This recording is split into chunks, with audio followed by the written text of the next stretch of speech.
Welcome back to the Kennedy Dynasty podcast. I'm your host, Alyson, and today I've got an episode that shockingly I have not covered yet. I do not know how it's gone this long, but my amazing research intern, Anya, sent me a list of topics, and I was like, holy moly, can't believe we haven't done that one. Let's go for it.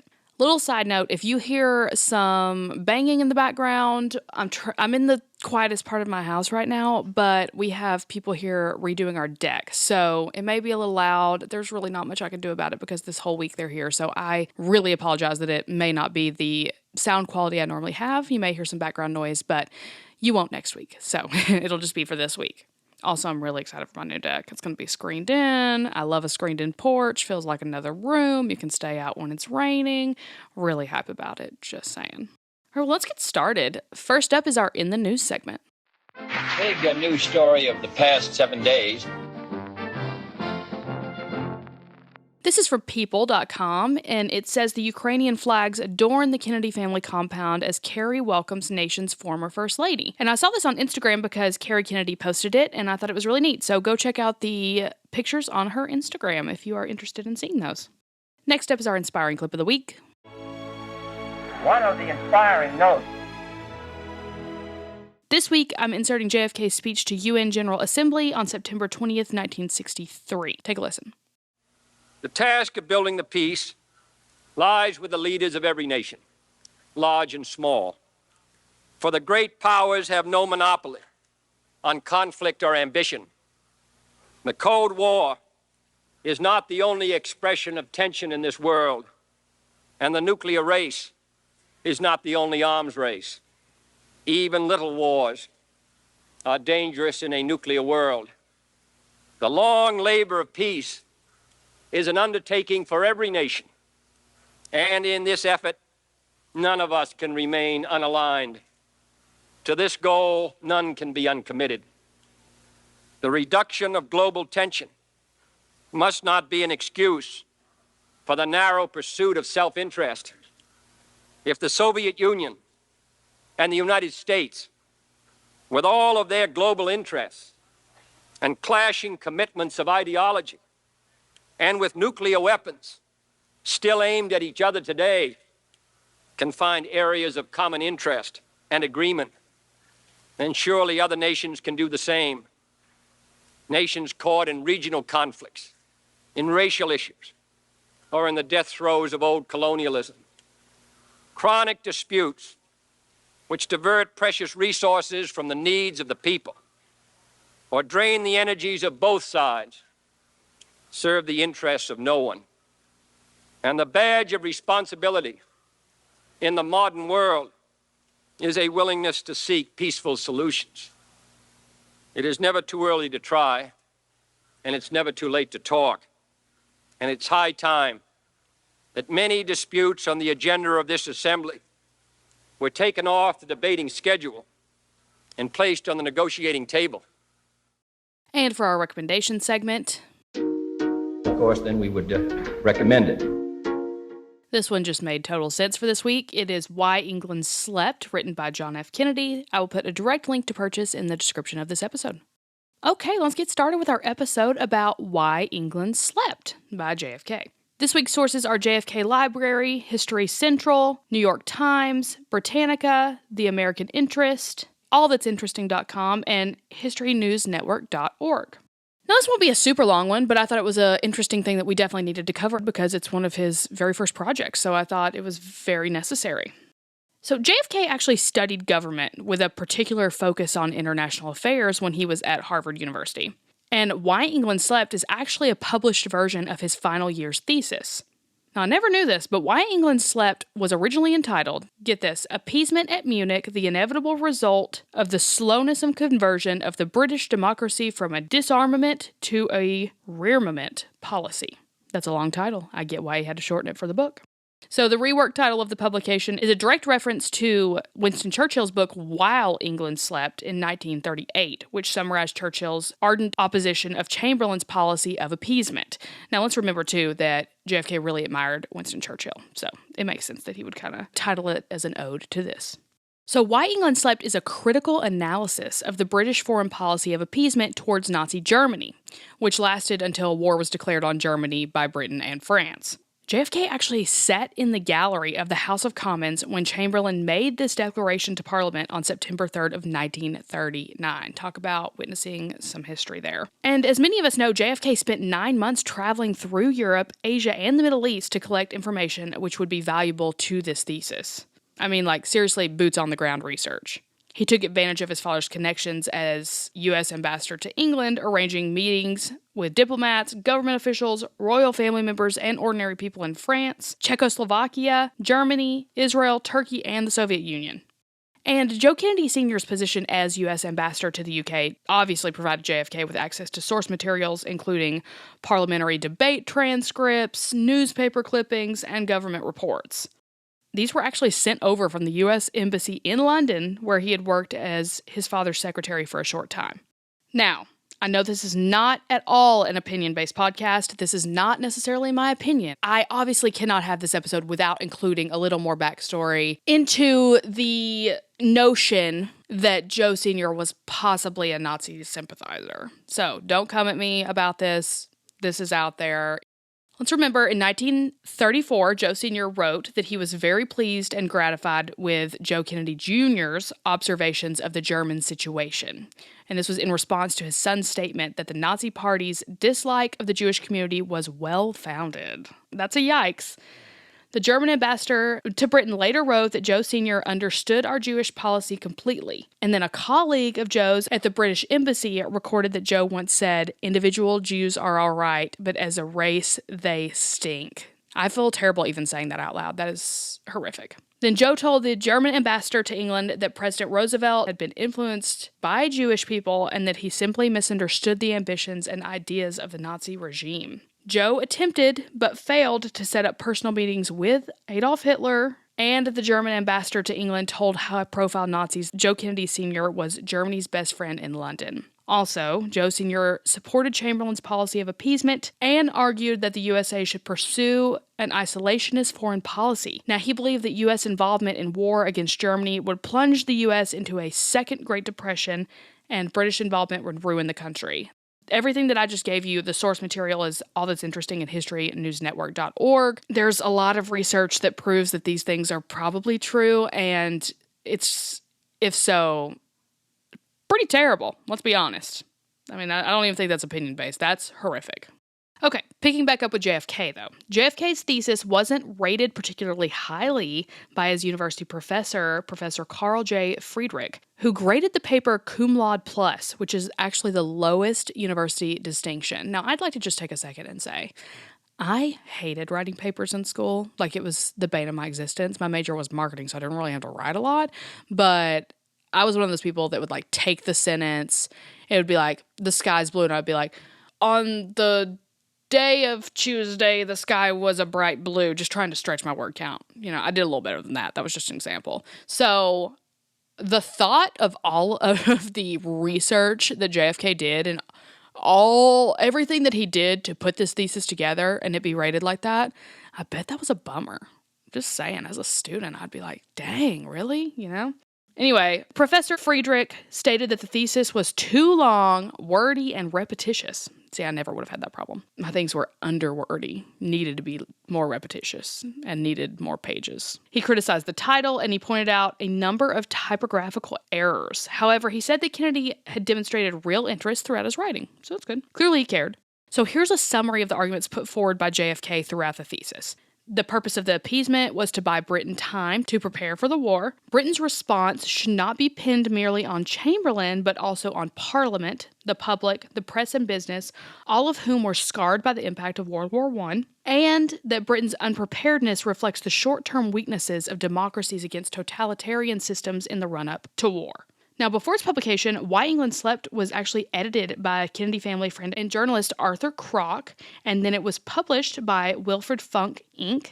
in 1950. 80,000 copies were sold in the UK and USA, and JFK received $40,000 in royalties.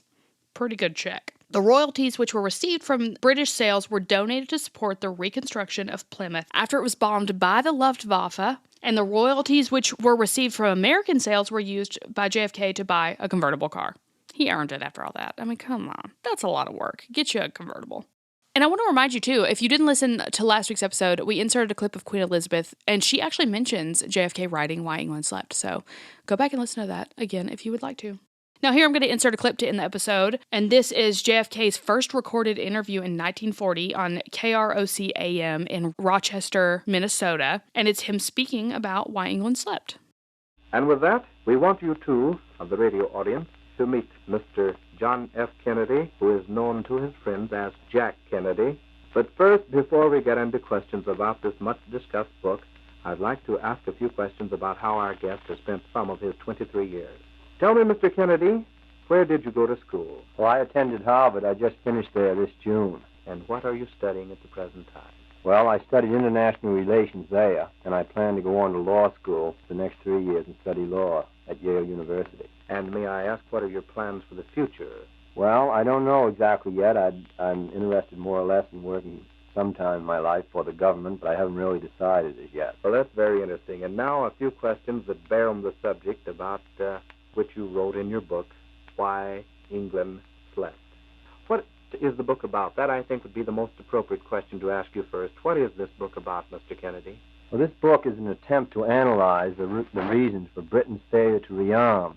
It is perfectly evident to us now that they should have rearmed, but I've attempted to try to explain the reasons as they developed in England from around 1934-35 was the reason for their failing to rearm in the face of a rearming Germany. Well, now, a question that frequently is asked in this country is, how did the Germans ever get the jump on the British? Why didn't the British know what they were doing? Well, the truth is that Germany got a head start before the Allies grasped what she was about. It's not so much by the manufacture of actual implements of war as by laying a foundation for their manufacture. The German locomotive industry, for example, was assigned to the manufacture of tanks instead of rolling stock to the deteriorating German railways.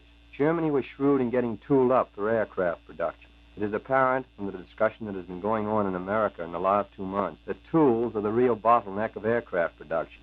They cannot be turned out in mass quantities, and they must be made by skilled workmen. Germany got the jump principally by getting everything ready for a large-scale output rather than by the actual output itself. There was considerable talk in Germany about a new cheap car that would make an automobile available for everyone in the Reich, but it was almost impossible to discover whether an automobile plant was being tooled to produce engines for the people's car or to produce engines for planes.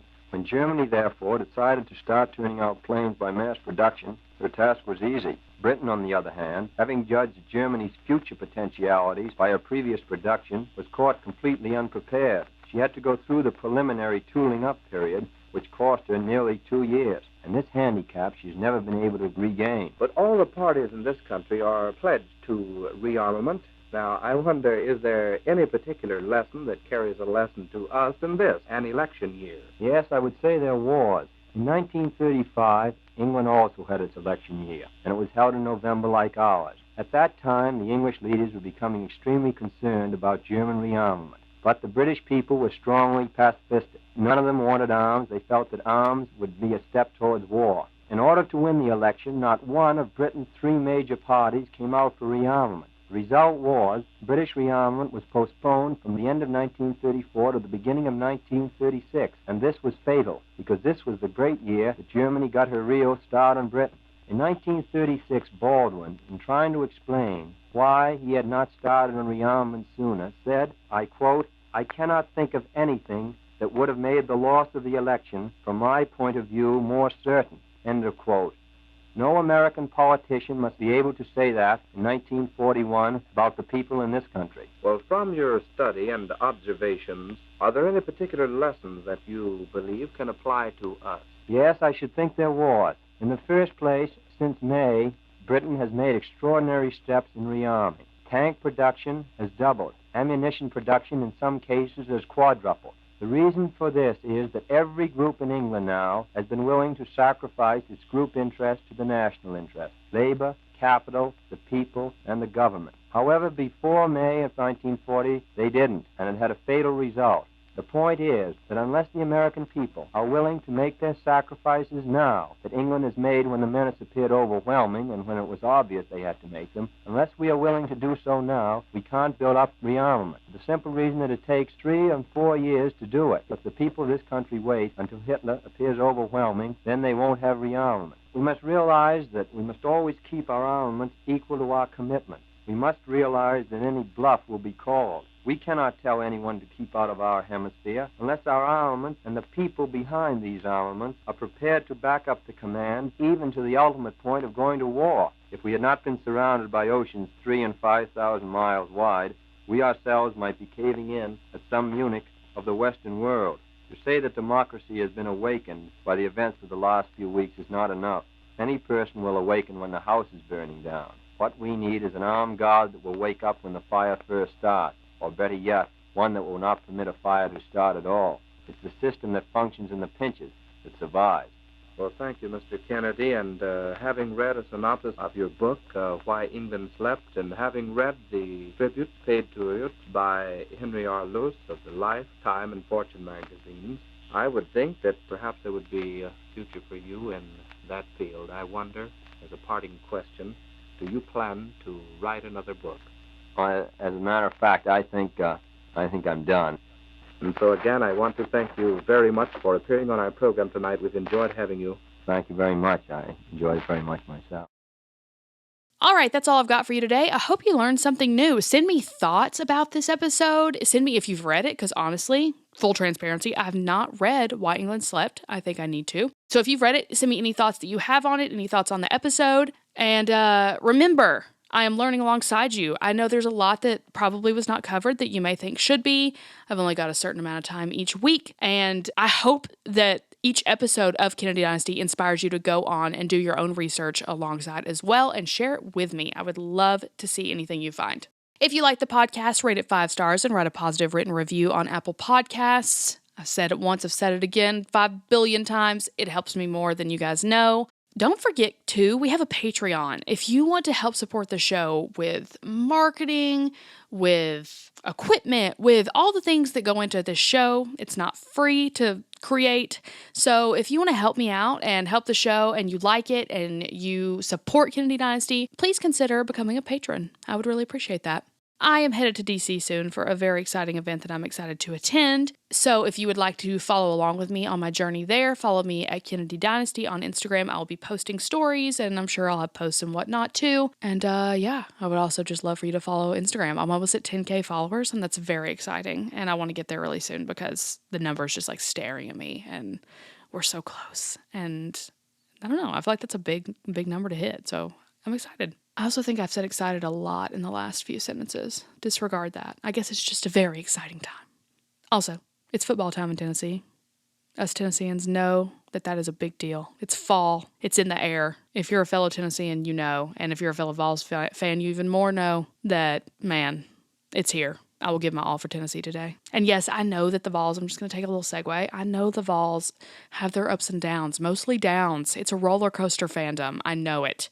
I'm born and raised a Vols fan. Trust me, I've felt it all. I know it's hard. But man, us volunteers, we just keep showing up. I will debate always that the Tennessee volunteer fandom is the best there is. When they form that T on the field and Rocky Top starts playing at the opening game every season, I shed a tear. I don't know why I just admitted that. That's embarrassing. Okay, I'm going to go now. You guys have a great week. I'll talk to you next week. Come on and vote for Kennedy. Vote for Kennedy. Keep America strong. Kennedy, he just keeps rolling.